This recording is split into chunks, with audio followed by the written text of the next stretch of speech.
I received my Pfizer thing, jab, shot, whatever, July 26th.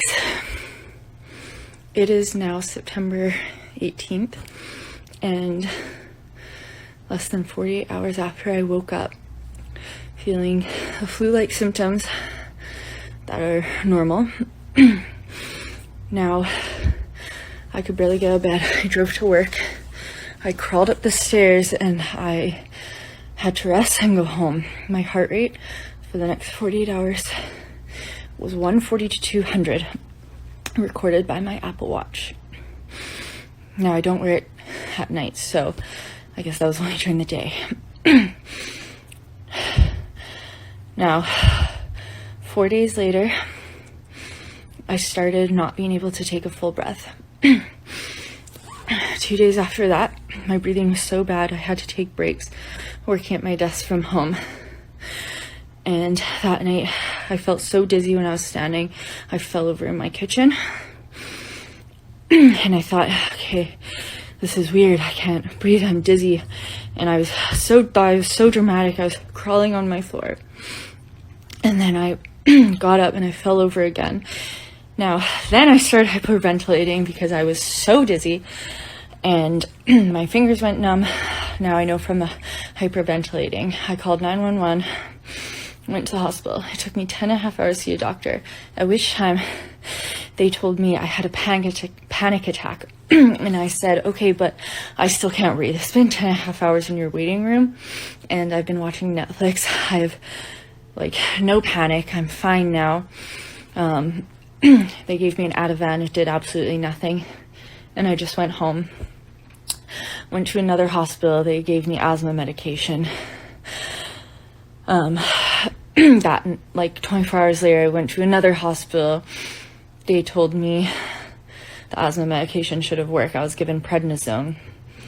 3 days later, I'm getting dizzy telling this story. 3 days later, I went to another hospital. They tested me for asthma and my lung capability. Okay, so waited a minute for my heart rate to go down. It's 101 now. And just for reference, my normal heart rate is around 57 resting. I do usually work out 5 to 6 days a week. I own a Peloton.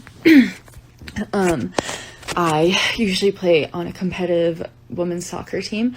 I am 29 years old. My only other medical illnesses, I did have childhood asthma, but it would come on with allergies. So if I had an allergic reaction, which I was allergic to down when I was younger, I don't know if I still am. I just kind of avoid it. But yeah, then I would have an asthma attack and I would take an inhaler. I only have expired inhalers now because it's been 15 years since I've had that happen. And like I said, I did get tested at Vancouver General Hospital for asthma, and my whatever peak flow was over 500, which is higher than a healthy person would get. I think they said it was 480. I don't know what these mean, but if you have asthma, then maybe you know. Anyways,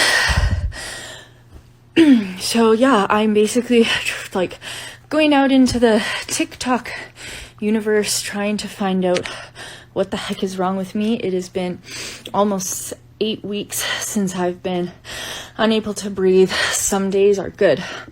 So some days my heart rate hovers around 70, 69, 70 resting. God, I'm getting dizzy again. Oh, look, there it goes. 129.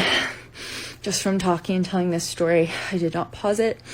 I just want to know what's wrong with me. My echo is clear, like I said, part 1.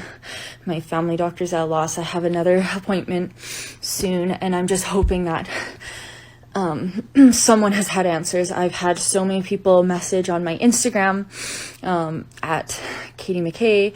I've had people message me on Facebook from adverse reaction groups, and no one knows. A couple of people had inflammation of the heart who've had similar reactions. Some people have like told me they've developed this thing called POTS, which my cardiologist said we're going to test for next, because if I stand up, my heart rate just goes wild. But my main problem is the breathing. So I would love to be able to breathe again, and do anything. Please message me. Okay, so today I went to work for a few hours. It was a pretty good day, but now I'm exhausted. Another good thing happened is I did get a medical deferral for the second vaccine. I'm so happy about that. Just took like this huge weight off my shoulders. And then I also got a referral for a cardiac MRI.